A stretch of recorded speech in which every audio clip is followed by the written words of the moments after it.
Shabbos Malketa. Oy boy, boy Chava, boy, boy Chava, boy, boy Chava. Ay, ay, ay, Shabbos Malketa. Boy Beshalai Materes Bala, Gam Besimchon Tahala. Toy Chemune Am Segula, Toy Chemune Am Segula. Oy boy, boy Chala, boy, boy Chala, boy, boy Chala. Ay, ay, ay, Shabbos Malketa. Almost good Shabbos. How are you, my holy sisters and brothers? That was Boy V'Shalom from Lecha Dodi, the song we sing on Friday night, from Rabbi Shlomo Katz's Shabbos album, Likrat Shabbat. It's almost here. Shabbos is almost here. Tomorrow's show at noon, the Friday time. Let's light up the darkness. Such a good daf today. Super colorful, interesting, and an amazing little coincidence that I'm going to share with you in a moment. Who is with us today? Yehudit in Florence, South Carolina, Shandor in the Bronx, Stephen in New Hampshire, Renee in Indiana, John in Maine, Karen in Northern Cali, Bill in mid-Missouri, Clarice says good evening, Paula in Chicago, the other Paula in the Great Northwest, Lucy in Minnesota, Heather in Kansas, Melissa in Great Neck, Diana in New York, Patrice in Utah, Hannah in New York, Linda in Central Florida. What's news? Is Ruth from Kentucky, David in South Bend, Eliseo in Rosemead, Bella in Florida, David in San Diego, Alan in Maryland, Nancy in North Carolina, James in Indianapolis, Sandy in Sydney. I like that. Sydney in Ohio, Aaron in Granada Hills, Rebecca in LA, Yabbitz in Chicago. And over there on the YouTube side, Sharon in New Jersey, Aoife in Florida. Welcome, everybody. Okay, so I wanted to share this with you today. My good friend Kurt Byron and I have been very slowly working our way through Pirkei Avos, right? Chapters of the Fathers, the sort of greatest hits of Jewish wisdom, with commentary by the Maharal. And we do basically, so each teaching in Pirkei Avos is a Mishna, right? Is an individual Mishna. And we basically get together and do about one Mishnah a month, and then the Maharal's commentary, and we were learning together today. Okay, so we are up to, Kurt and I, chapter 3, Mishnah 11, which is Rabbi Chanina ben Dosa says, anyone whose fear of sin precedes his wisdom, meaning you prioritize fear of sin over wisdom, his wisdom endures. But anyone whose wisdom precedes his fear of sin, his wisdom will not endure. And that's a very important teaching, and I felt it's good to share with our class because we're doing so much learning together. We learn together every day. We are growing in wisdom. The wisdom of the sages in the beginning, it wasn't really, it didn't make sense to do a whole daf every day. It's not easy to learn all these concepts, and so I was just picking one passage, and then going in deep on it and really explaining it thoroughly. But the level of our class has really risen, and we have grown in wisdom together. But as we grow in wisdom, as we study these teachings of the Talmud, if it's not bringing us closer to God and increasing our awe of God, right? Fear of sin, yiras chet, is also, it's sort of equivalent to, says the Maharal, fear of God, right? Fear of Hashem.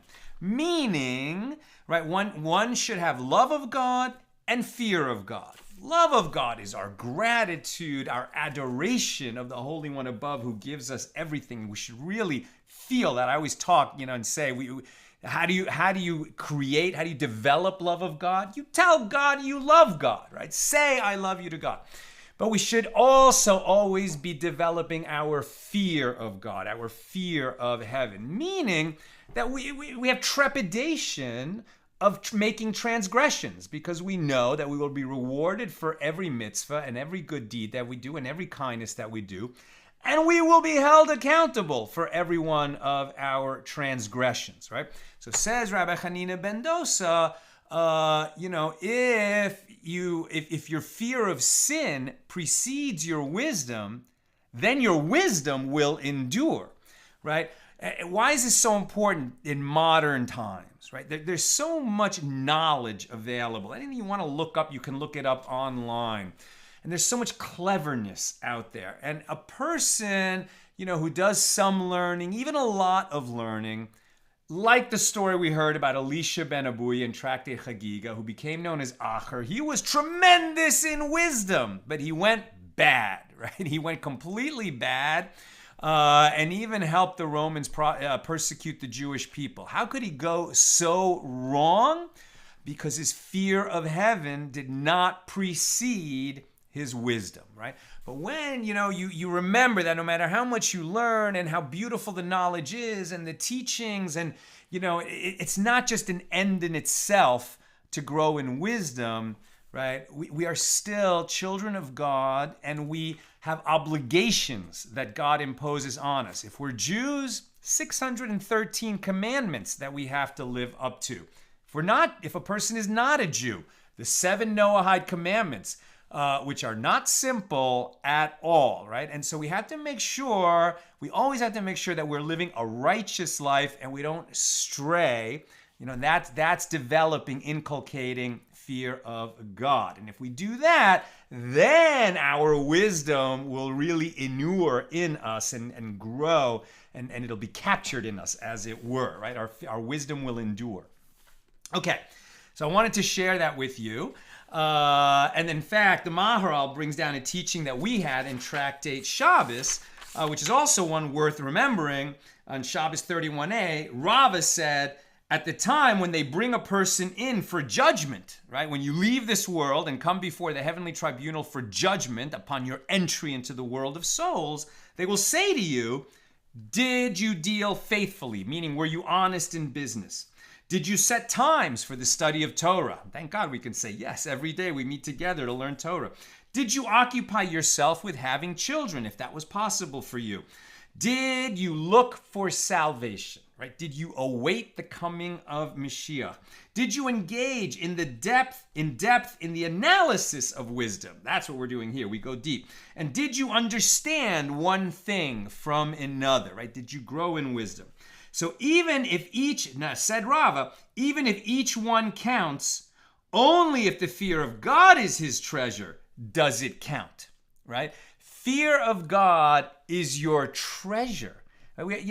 There's this thing in modern times, somebody who teaches fear of heaven, awe of God, being fearful of sin, that's old-fashioned and nasty, and, we only want to pursue, love and the love of God and loving relationships. Yes, fear and love go together. You need both.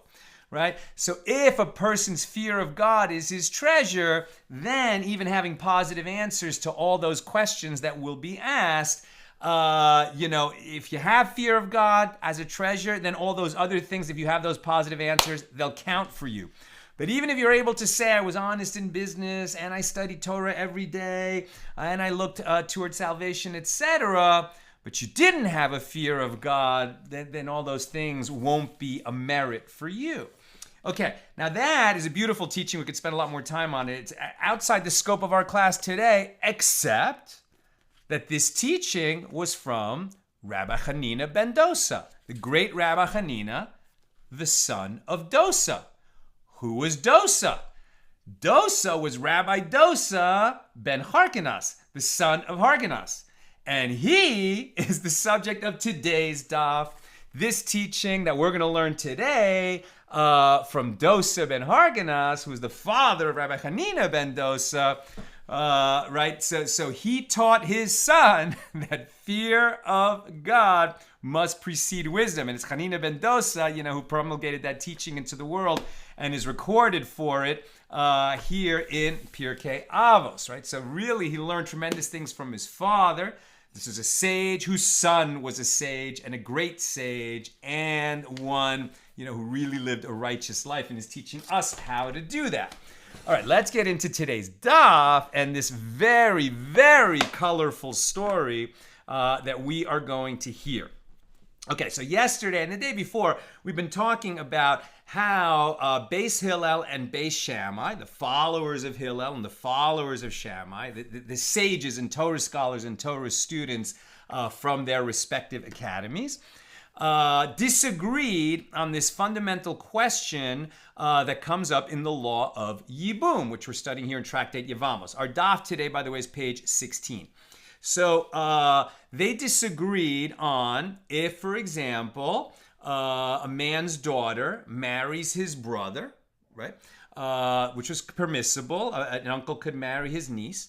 And then the brother died, childless. So then that his wife would come before, right, his brother for Yibum. But if she came before her own father, obviously she's exempt from Yibum and the alternative mitzvah of Chalitza. And according to Beis Hillel, so is her co-wife. The co-wife is just that, he had two wives, this man who died childless, one, and then he had a surviving brother, right? So one of his wives was the daughter of his brother. Because she is exempt from Yibum and Chalitza, so is her co-wife. No Chalitza, no Yibum for the co-wife. That's according to Beis Hillel. Now we've been learning that according to Beis Shammai, the daughter is obviously excused. The widow who also happens to be the daughter of the brother, but the co-wife is not exempt from Yibum and Chalitza. She's obligated in Yibum with the surviving brother. They can choose to do Chalitza instead. The problem was that since according to Beis Hillel, she's excused, if she goes out and marries another man without performing Chalitza, then according to Beis Shammai, she has violated a prohibition. It's kind of a minor prohibition, so there's nothing wrong with the children except that they cannot become priests. They're unfit for the priesthood because the mother married a man without performing Chalitza while she was still bound to the Yavam. From the point of view of Beis Hillel, if this co-wife who is exempt from Yibum or Chalitza, in fact, marries the brother-in-law, right, as the widow, and then she performs Yibum with the surviving brother, then according to Beis Hillel, that's somebody who was prohibited to her, and she married him anyway, and the children might be considered mamzers according to some opinions. So that's this basic question that's come up. And one of the solutions for it was proposed that, Beis Shammai might have held that as a principle, as a matter of law, the co-wife is obligated in Yibum. But as a matter of practice, they just followed the teachings of Beis Hillel because Beis Hillel was deemed to be the law. The majority and the divine voice said that the law follows Beis Hillel. But we had a whole series of proofs over the last 2 days that Beis Shammai did follow their own opinions, and so that would have created this factionalizing within the Jewish people, because according to one segment of the Jewish people, the children of a certain union are considered mamzers, and according to the other segment, there's nothing wrong with them. That could be a real problem. So what was the solution? Basically, that when such an event would come up, which is not frequent at all, but when it did come up, people from the Beis Shammai side would say to the Beis Hillel side, well, this came up, and we perform Yibum according to the way we see the law. So, you from Beis Hillel, you probably don't want to marry this woman or the children from that union, but according to us, it's perfectly fit, there's no problem. So everyone was on notice. Okay, we continue this discussion. So the Gemara states, come in here another source that indicates that Beis Shammai did in fact act upon their opinions. It wasn't just hypothetical. In the time of Rabbi Dosa ben Harkinas. So this is the Rabbi Dosa, who is the father of Chanina ben Dosa that I just shared a teaching of his for you. In the time of Rabbi Dosa ben Harkinas, the co-wife of a daughter was permitted to the brothers. So this would be according to the teachings of Beis Shammai.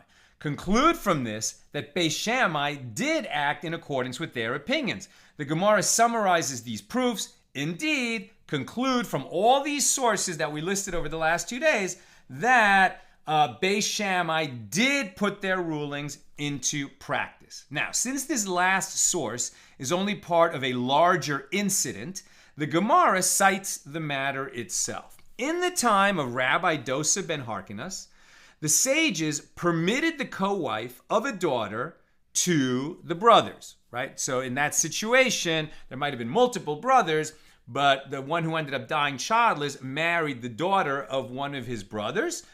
Then he died. So that daughter is obviously not going to be permitted to any of the brothers in Yibum, but her co-wife, according to Beis Shammai, was permitted, and therefore she has to perform either Yibum or Chalitza with one of the brothers. In other words, so in the time of Rabbi Dosa ben Harkinas, the sages permitted the rival wife of a daughter to the brothers. In other words, it became known that Rabbi Dosa ben Harkinas rendered permitted a daughter's co-wife.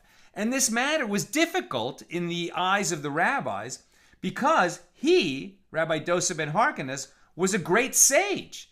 And his decision in favor of Beis Shammai carried great weight. So they could not approach him immediately, as he was very old, and his eyes had dimmed so much that he was incapable of coming to the study hall. So they said, and who will go and notify him that this matter requires clarification? Rabbi Yehoshua said to them, I will go. And they asked, and who shall go after him? And they selected Rabbi Elazar ben Azarya, who was one of the great sages of the generation, notwithstanding his youth, right? As we've learned before, that there was that whole conflict between Rabban Gamliel and Rabbi Yehoshua, and they ended up kicking out Rabban Gamliel as the Nasi of the generation, and they appointed Elazar ben Azarya, even though he was so young. Later, Rabban Gamliel came back, and so they kind of split duties as the Nasi. So this is Elazar ben Azarya, who was one of the great sages of the generation, notwithstanding his youth. And they further inquired, and who after him? Rabbi Akiva, meaning the three of them will go together. So they went and stood at the entrance of Rabbi Dosa ben Harkinas' house. And his maidservant entered and said to him, Rabbi, the sages of Israel have come to you. And he said to her, well, let them enter. And they entered. Rabbi Dosa ben Harkinas grabbed Rabbi Yehoshua, with whom he was already acquainted, and sat him on a bed of gold, as Rabbi Dosa was extremely wealthy. When we talk about a bed of gold, it's not like he took him to the bedroom where he slept on a bed of gold, but this is more like in those times they had benches made of gold where they would recline while they were having a symposium, as it were, as they were having discussions. And so he sat him on a bed of gold. And Rabbi Yehoshua said to him, Rabbi, call your other disciple so that he may sit. And he asked him to call the other sage as well, as a mark of respect when speaking to a great scholar, to call every other sage his disciple. Right? These are the great sages of Israel, Elazar ben Azarya, Akiva, and Yehoshua. But as a mark of tremendous respect to Dosa, to Rabbi Dosa, they said that all these great sages are your disciples. And he said to him, Rabbi Dosa said to Rabbi Yehoshua, who is it? Who is this other sage that you brought, who you're referring to as my disciple? And Rabbi Yehoshua replied, Rabbi Elazar ben Azarya. And Rabbi Dosa said, and does our colleague Azarya have a son? Due to his old age and prolonged absence from the study hall, he had not heard of Rabbi Elazar, the son of Azarya.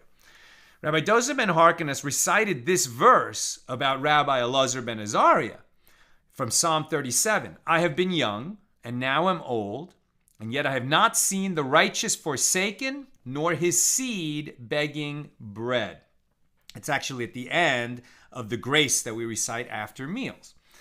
And so he interpreted this verse to mean in this situation that the son of a Torah scholar also becomes a Torah scholar.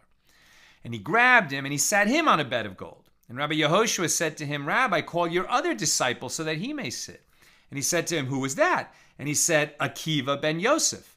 And Rabbi Dosa said to him, you are Akiva ben Yosef, whose name has spread from one end of the world to the other? Even Rabbi Dosa, who had been missing from the study hall for so many years due to his old age and near blindness, he had heard of Rabbi Akiva's reputation as a great man.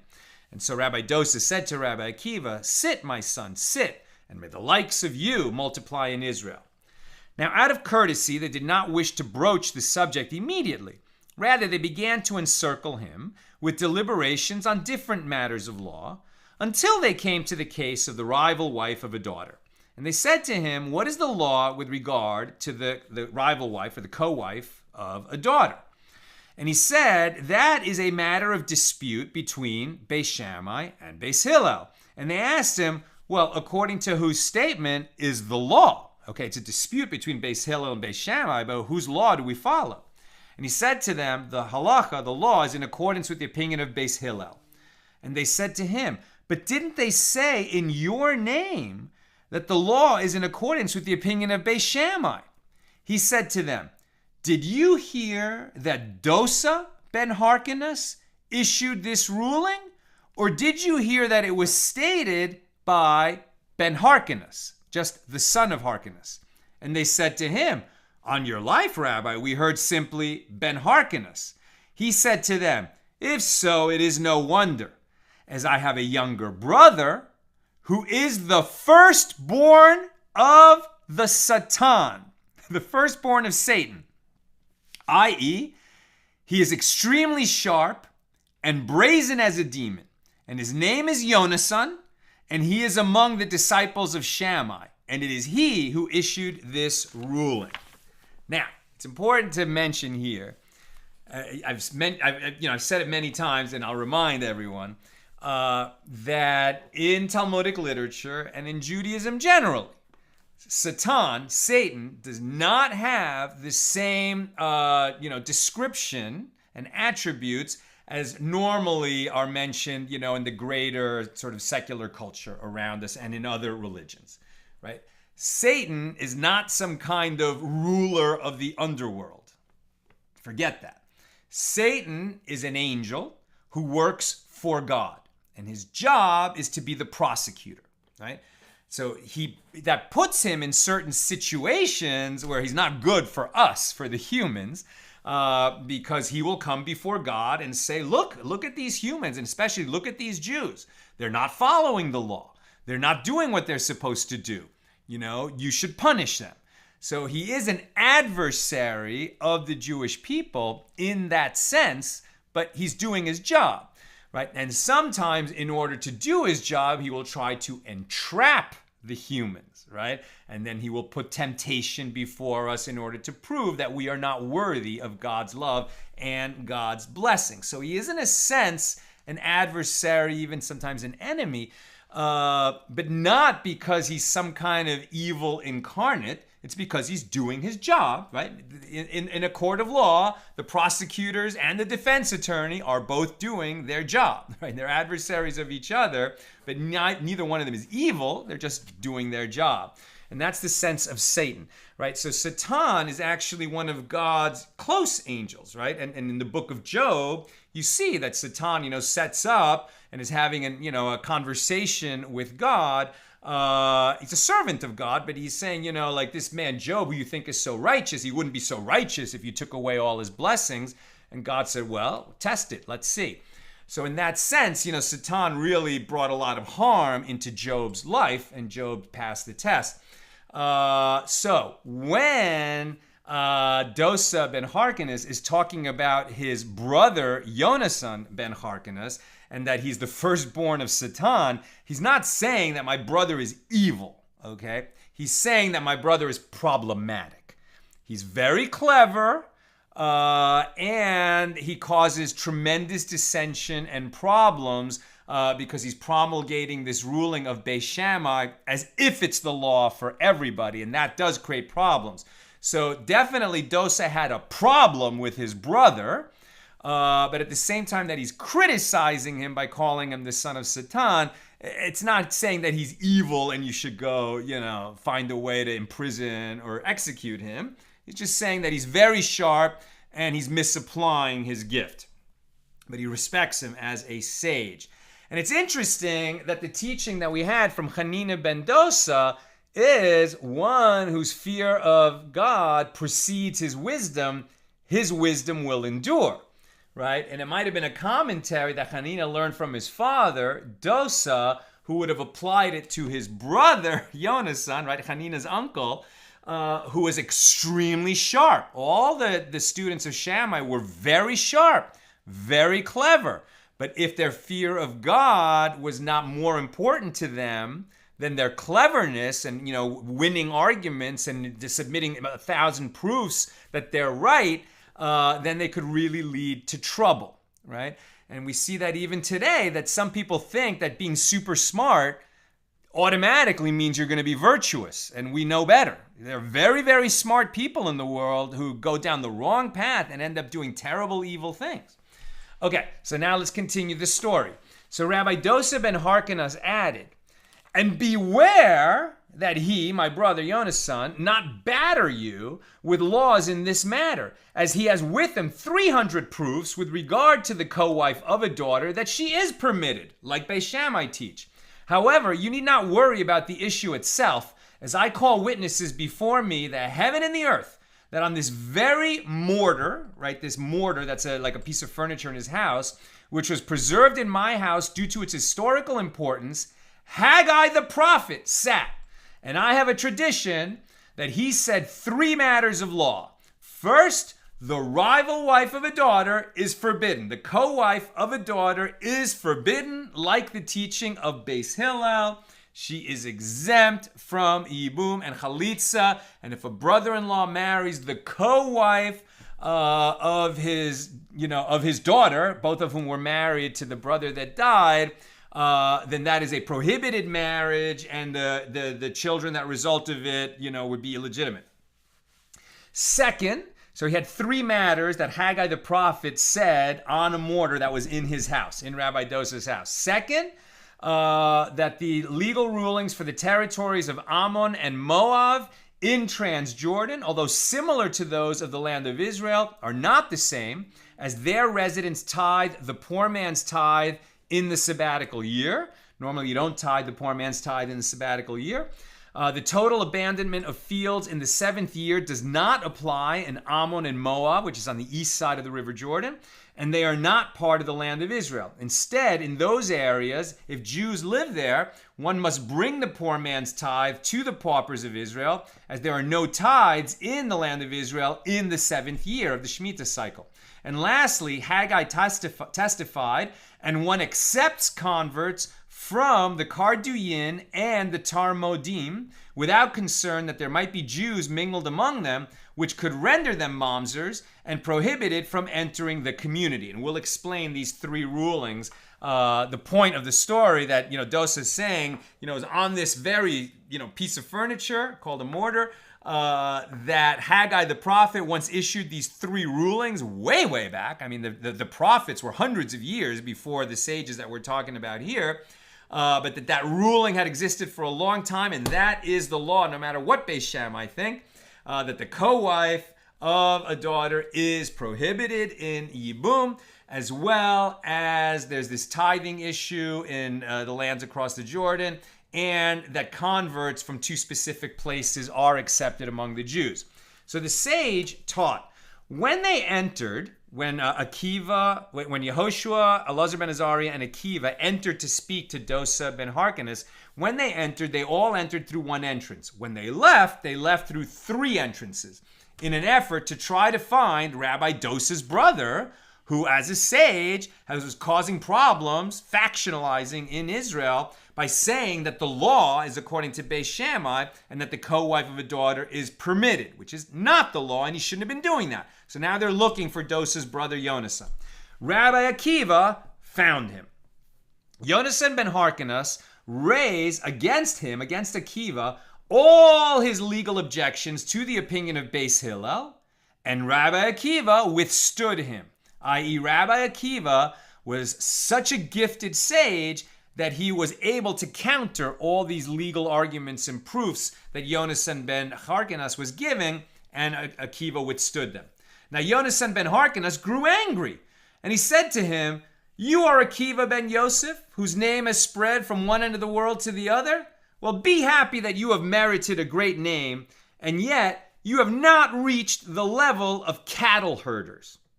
cattle herders were generally simple individuals who were not familiar even with ordinary matters, and certainly not with halacha, with laws, and certainly not complex laws that were an issue of debate among the sages.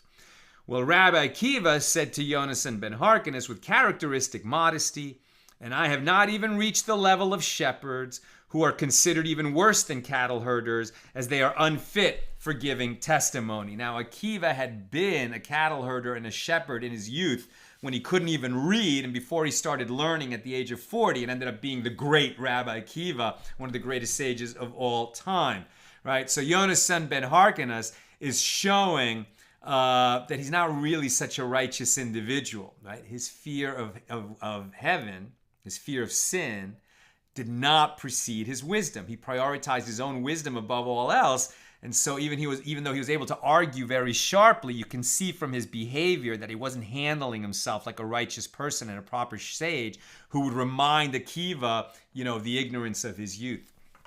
Now, since the laws of the prophet Haggai were mentioned, the Gemara digresses for a moment to discuss them here. So Haggai said that Ammon and Moab, right? So these are the lands in which the descendants of Ammon and Moab live. That Jews who are there tithe the poor man's tithe in the sabbatical year. As the master said, many cities were conquered by those who returned from Egypt, right? The conquest in Joshua's time when he led the children of Israel into the land of Israel. So many cities were conquered by those who returned from Egypt and were not conquered by those who returned from Babylonia after the destruction of the first temple. Right, the Jews returned from Egypt at the time of the redemption from Egypt, the Passover story. Eventually, they built the first temple of Solomon. Eventually, that temple was destroyed by the Babylonians, and there was the Babylonian exile. And after 70 years, the Jews returned again to the land of Israel and built the second temple. So those who returned from Babylonia did not conquer all the same cities that those who came from Egypt did.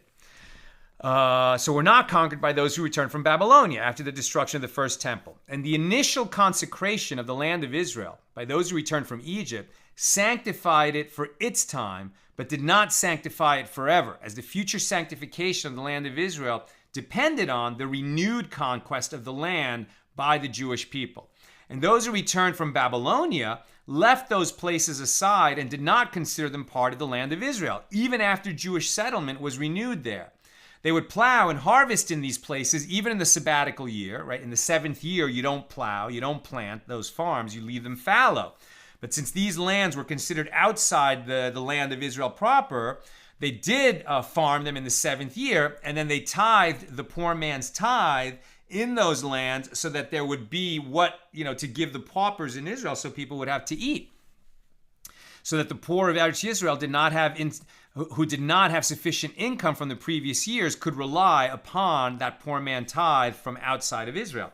Consequently, in the sabbatical year, the poor received help from this tithe. Haggai also declared, and one accepts converts from the Karduyim and the Tarmodim. And the Gemara asks, is that so? But didn't Rami Bar Yecheskel teach in a Baraisa, one does not accept converts from the Karduyim? And Rav Ashi said, Kartuyim, not Karduyim, was stated by Rami Bar Yecheskel. As people say in common discourse, the Kartuyim are unfit. These are different peoples. Who are the Karduyim? This apparently refers to the inhabitants of areas of northern Iraq, near the source of the Tigris River, the region known primarily as Kurdistan today. And it is probable that the Kartuyim are from the same region, albeit from a different area. And there are those who say a slightly different version of this discussion. Rabbi Bar Yecheskel taught, one does not accept converts from the Kartuyim. What, is it not the case that the Kartuyim is the same as the Karduyim? And if so, there is a contradiction between the Baraisa of Rami Bar Yecheskel and the statement of Rabbi Dosa ben Harkinas. And Rav Ashi said, no, the Kartuyim are one discrete category and the Karduyim are another discrete category. As people say, Kartuyim are unfit, but Karduyim are fit. And Rabbi Yochanan and the elders both say, one does not accept converts from the Tarmodim. And the Gemara asks, and did Rabbi Yochanan actually say this, that one does not accept converts from the Tarmodim due to the concern that Jews may have intermingled with them? meaning that's because there were Jews who intermingled with these people and kind of assimilated into these non-Jewish people.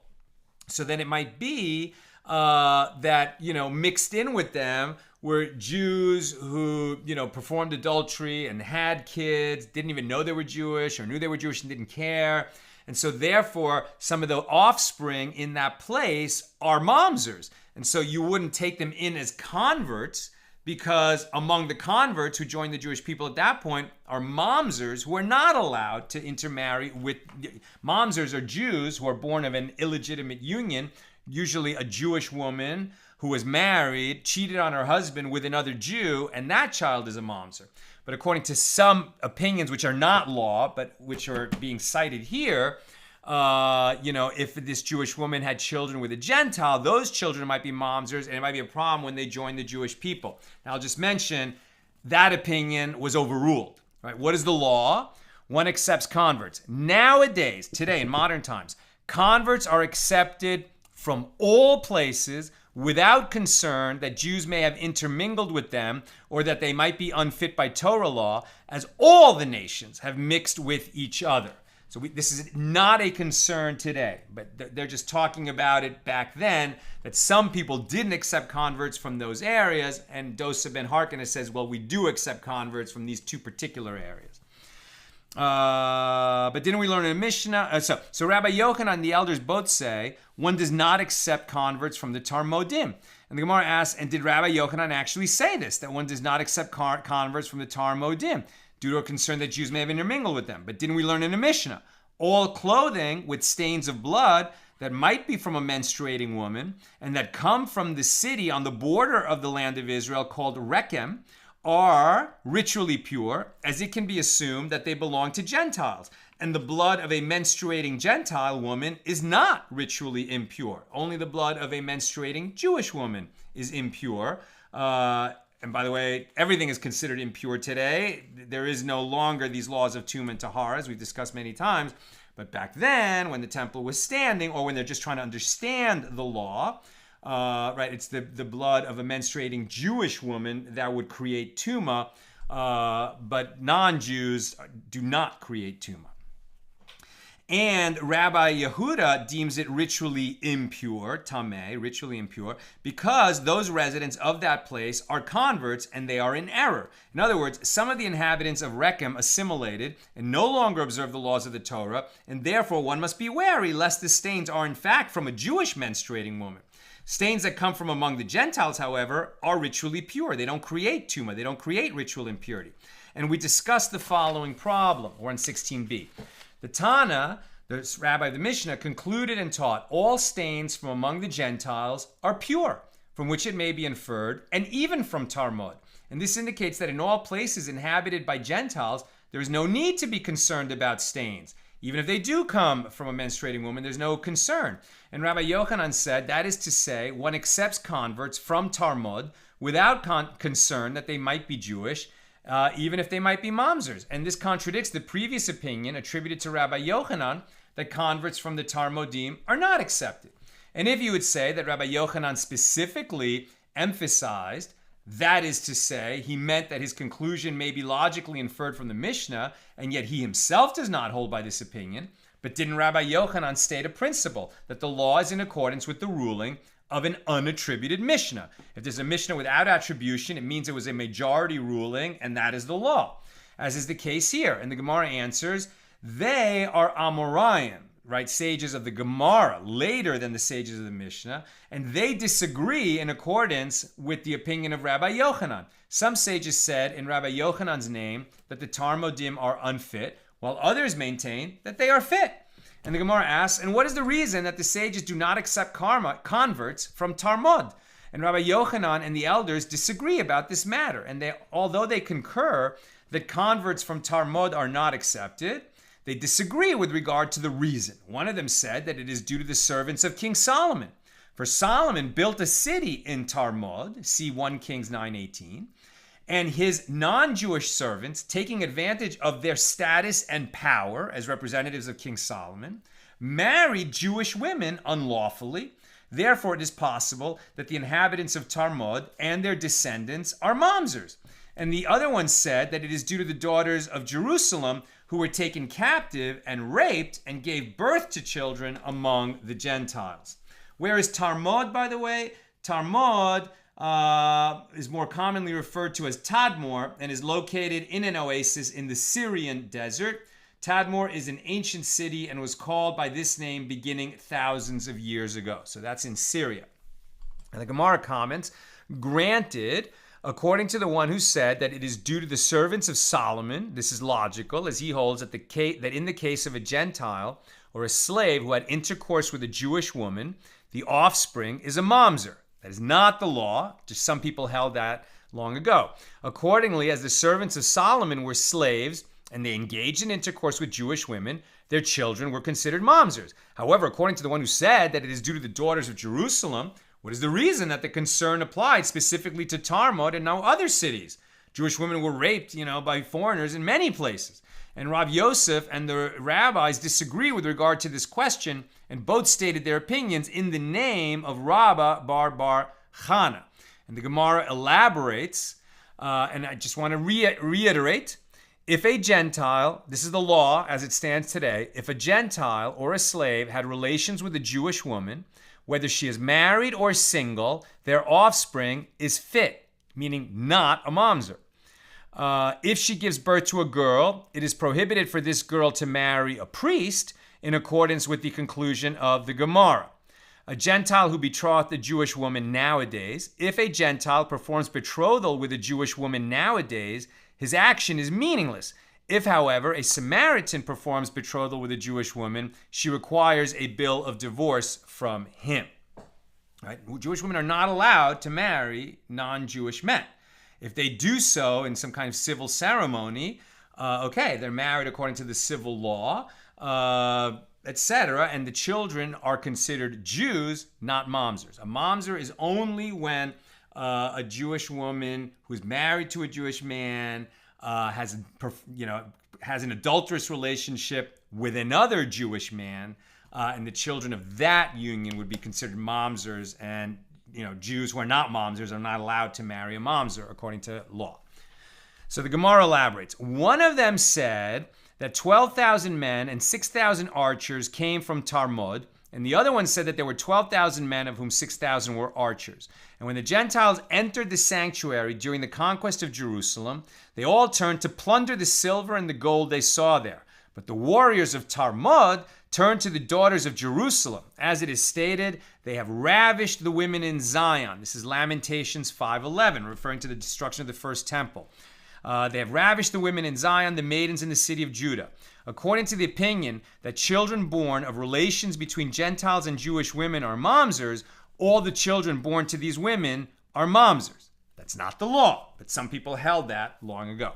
In relation to a verse cited earlier, Rabbi Shmuel bar Nachmani said that Rabbi Yonasan said, this verse was stated by the ministering angel appointed over the world. Now, we cited this earlier, that Rabbi Dosa ben Harkinas, when he met Elazar ben Azarya, who he wasn't even aware that this was a great sage, he knew his father, Azarya. So when he heard that Elazar ben Azarya was a great sage, right? So a great sage had fathered a son who had become a great sage. He quoted this verse, I have been young and now am old, yet I have not seen the righteous forsaken, nor his seed begging for bread. Now we're going to get a different interpretation of what that verse from Psalm 37 means. So Rabbi Shmuel bar Nachmani said that Rabbi Yonasan said, this verse, I have been young and now am old, yet I have not seen the righteous forsaken, nor his seed begging for bread, was stated by an angel, the ministering angel appointed over our world. Who said this? If we say that it was the Holy One, blessed be he, is there old age before God? God can't be old and young. God is not any age. God is eternal. Could God possibly say, I have been young and now am old? God would never say such a thing.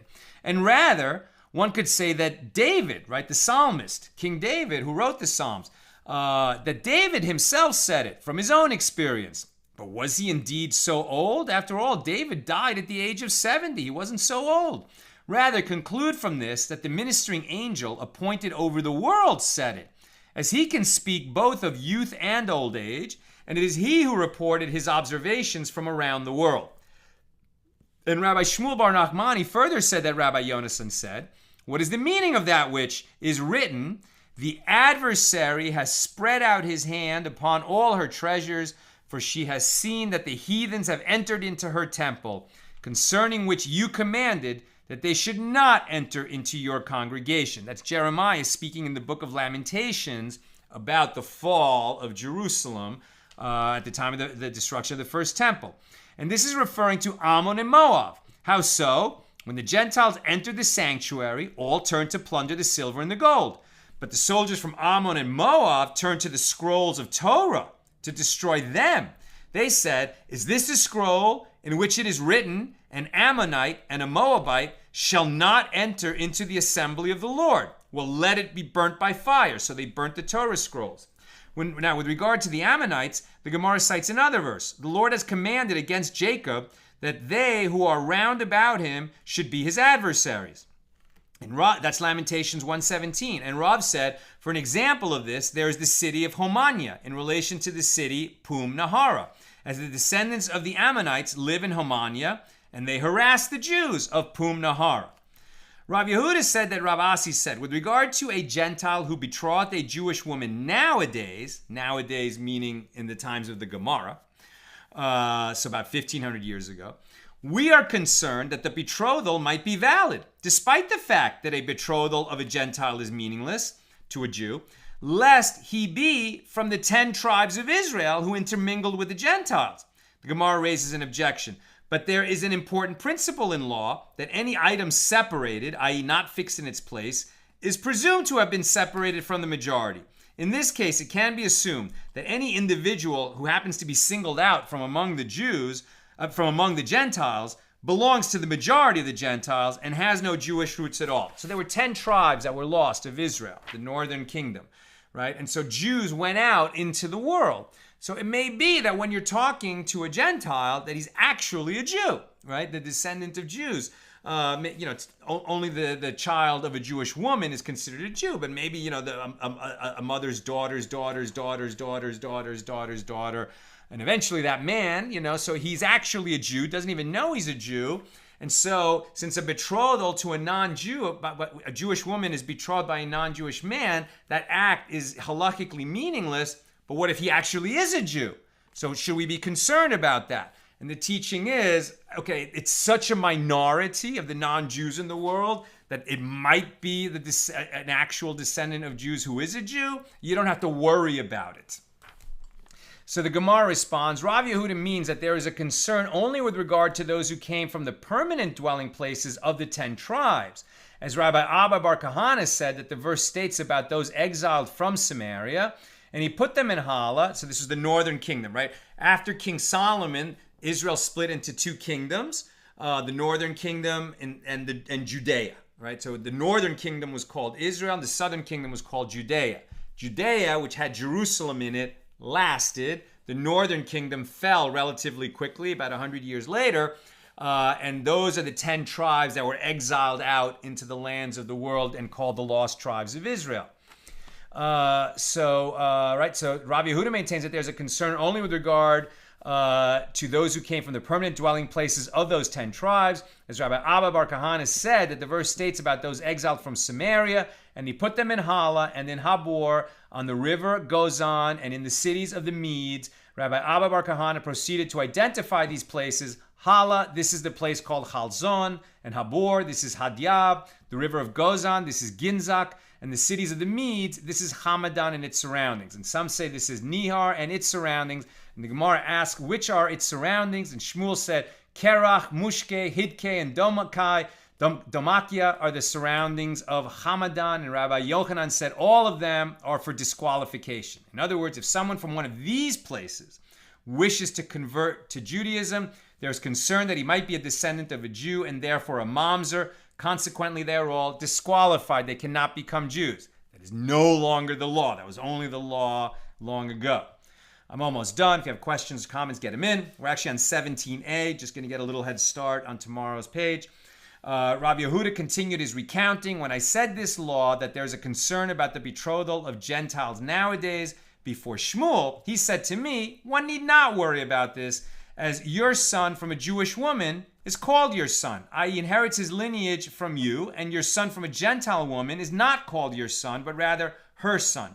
Consequently, all children born to Jews from Gentile women are not considered Jews, as their lineage is determined by their Gentile mothers. Right? This is standard Jewish teaching. You're Jewish if your mother is Jewish. If your mother is not Jewish, you're not Jewish. That is the halachic definition of a Jew.